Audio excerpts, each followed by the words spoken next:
this is why I am very optimistic that the state creation clamor and the state creation bill under the sponsorship of Senator Stephen Aso will see the light of the day.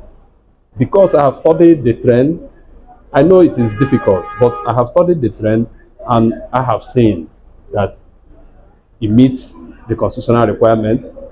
The people are behind him. His colleagues are supporting him. And there is a very clear sign that the president, Senator, His Excellency, Senator Bola Ahmed Tinubu, is going to create that state. So, this is Motion NGTV, bringing the legislature close to your doorstep, capturing moments and documenting memories. We use this platform to bring closer to your doorstep the Nigerian legislature, both the National Assembly, state houses of assembly, and the legislative businesses going on in local legislative houses. This platform is for you. Subscribe, share with your friends, ask them to subscribe. Let's communicate. Let's have conversation. Let us know what you think through your comments. Hello, Motion NGTV is back here again for this topical issue, state creation in Nigeria. It's no longer news that the House of Representatives proposed for the creation of 31 new states in Nigeria. Personally, I know that proposal was going to fail. Senator Izunaso also predicted that it was going to fail because most of them lacked merit. Most of them didn't meet constitutional requirements for state creation. And this is why I am very optimistic that the state creation clamor and the state creation bill under the sponsorship of Senator Stephen Aso will see the light of the day. Because I have studied the trend, I know it is difficult, but I have studied the trend and I have seen that it meets the constitutional requirement. The people are behind him. His colleagues are supporting him. And there is a very clear sign that the president, Senator, His Excellency, Senator Bola Ahmed Tinubu, is going to create that state. And I want to align myself with the argument of the distinguished Senator Stephen Aso that we don't need so many states. We just need one new state. The one new state, where it will come from, is from the southeast. We, from the southeast, have five states, and that is the lowest among all the 6 geopolitical zones. Give us that sense of balance. Just additional one state to make it equal to 6, with just an exception of one, that is 7. We will not fight for it. Imo, part of Imo and part of Anambra will come together as the oldest states existing in the southeast, having given birth to Abia and Enugu respectively, and the Enugu giving birth to Enugu and Abia giving birth to Ebonyi. So this is the time for the president to write his name in gold, in the sands of time. The president will do this, and the southeast people will be happy for it. It's going to give us that additional number in the parliament, extra 3 senators and about 6 or 7 House of Representatives members, and a lot of other. Now that we have Southeast Development Commission and the money is voted, allocation is voted based on number of states, and I think 15% allocation goes directly to the Development Commission. It's going to boost the economy of the Southeast. It's going to also encourage political participation in the Southeast. So I am using this platform to call on the people of Imo West Senatorial District, the 12 local governments in Imo West, Ihiala people, and some other parts of Anambra South to come out in mass, give this bill a strong backing, support this clamor, this is not a political movement. It's the right thing to be done. And this is, remember, this is one of the major promises, campaign promises Senator Citizen also did during the electioneering campaign. And he is pursuing it with every energy, with every connection, with all that he has. I believe this is the time to salvage that gap, to close that gap, both economically and otherwise. Southeast is going to benefit from it. Join us in this discussion, join us in this agitation. Let us know what you think. And if there is any other thing you think we should do to help actualize this, let us know. We are open, we are ready to work with you. Thank you, and may God bless you.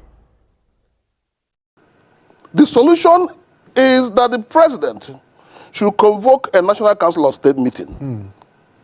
And in the National Council of State meeting, he will raise the issue of the imbalance in geopolitical state arrangement to say that Southeast should be given one state.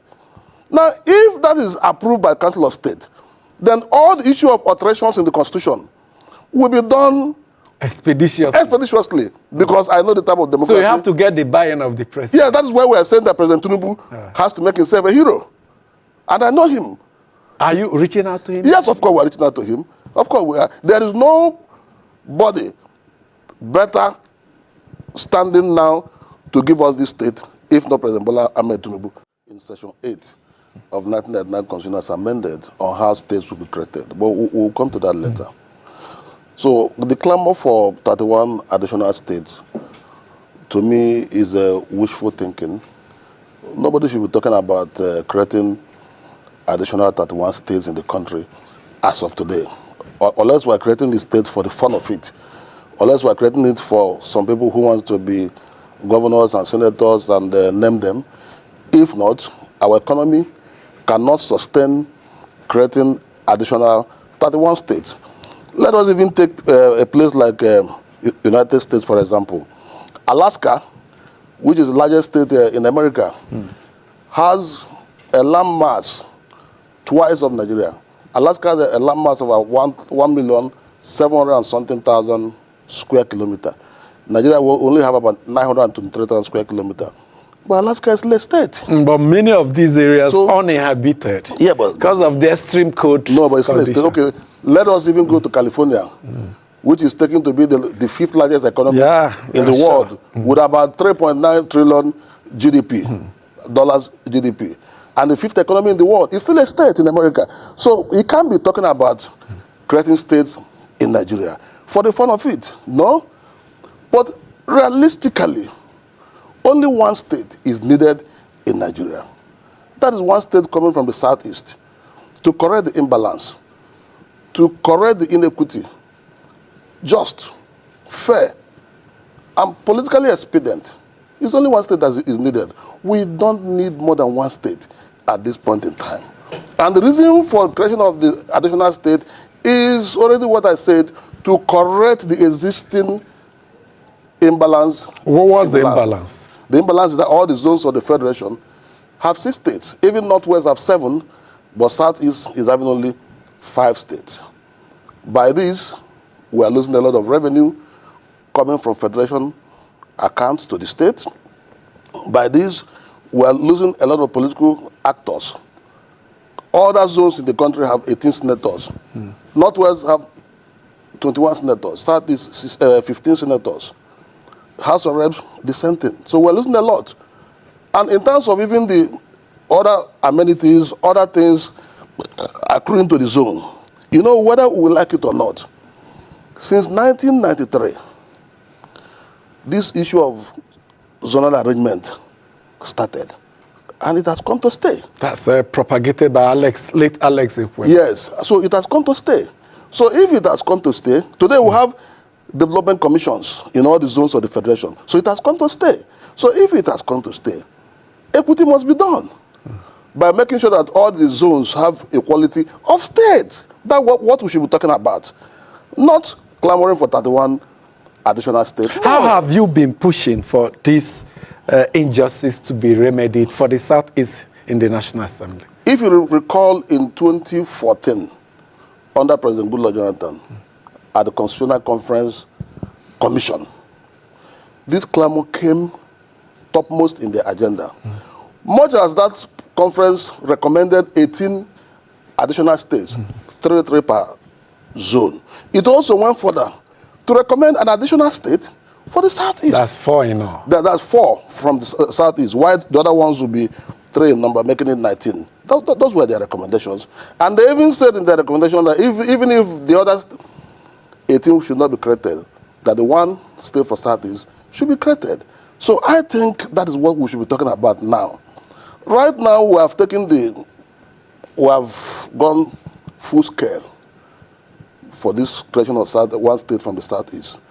We have put it in the Senate, we have put it in the House of Representatives, and we're pushing, and we're making a case. For what kind of responses are you getting? Well, we're getting some genuine responses, and we're getting some political responses as well.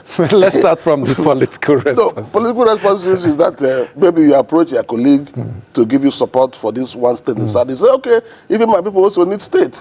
He knows that what he's talking is not realistic, but for the optics, that I'm agitating for state for my people, that might even earn him another re-election. So that's why I say for political reasons, but realistically. So much of these agitations have political undertones to make it seem to the constituents that they are of course, active. Of course, virtually 99% of them have political undertone. It's just for your people to see that you are working, that you are agitating for them to have a state. You know that what they are talking is not realistic, but you are saying it for the optics.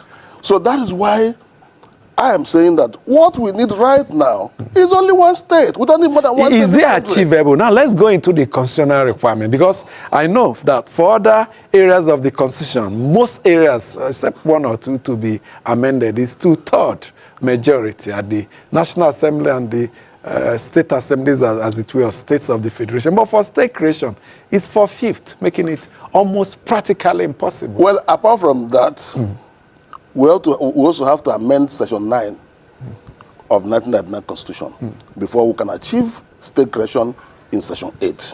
Because Section 9 makes it almost impossible for states to be created. Even that Section 8 is very ambiguous, because Section 8, sub 1A, says that a request will be supported by 2/3 of National Assembly members, State Assembly members, and local government chairman members, 2/3. Then that is a request. It goes further in Section 8.1 sub 2 to say that thereafter a referendum will be conducted. A referendum will be conducted by simple majority of the states of the Federation, supported by simple majority of the houses of across the entire country. Yeah, so even vote whether that state should be created or not. Even that Section 8, 8 sub 1(2), sub 1B did not even define who conducts the referendum. It said referendum will be conducted. How? What about the presumption? Is amorphous. That is INEC. No. As the body that conducts the election. No, but it is not clear. It's not clear. So there has to be amendment. Yeah, there has to be amendment to Section 8. It even goes further to say that 2/3 of, simple majority of the states, after the referendum has been approved, the simple majority of the states of the Federation will also approve before simple majority of the houses of assembly. So if it says simple majority of the states of the Federation, how? Is it that the governor wake up and announce that my state have endorsed the referendum, or what? Or through their state assembly? No, state assembly is still content. Okay, apart from that. That, you still that's have, another ambiguous. Yes, that's another ambiguity. Then he said, then the request will now be subjected to the National Assembly. Which request? Don't forget that Section 8 sub 1A said the request to be submitted. Now, after that, you jump to referendum. Then in the final analysis, you state the request. Which request again? So the whole thing is confusing. So we'll get to Section 9. Yeah, so Section 9 is even more interesting. Because Section 9 is even saying that 4/5 of the assembly members. If you look at Section 9, which is alteration of the Constitution is very strict about two sections. Section 8 and Chapter 4, which deals with fundamental rights. So now he's saying that the 4/5 of the state House of Assembly will have to vote. 4/5 of members of the State House of Assembly will have to vote in 2/3 majority of the state. How do you climb this tightrope? Eh? So it's nearly impossible. Those that framed the Constitution didn't want states to be created. That's what some people may take away. Yeah, but because the military did the last state creation in 1996, it does appear to me that when they did it, when they are also writing the 1999 Constitution, they foreclose the issues of Constitution.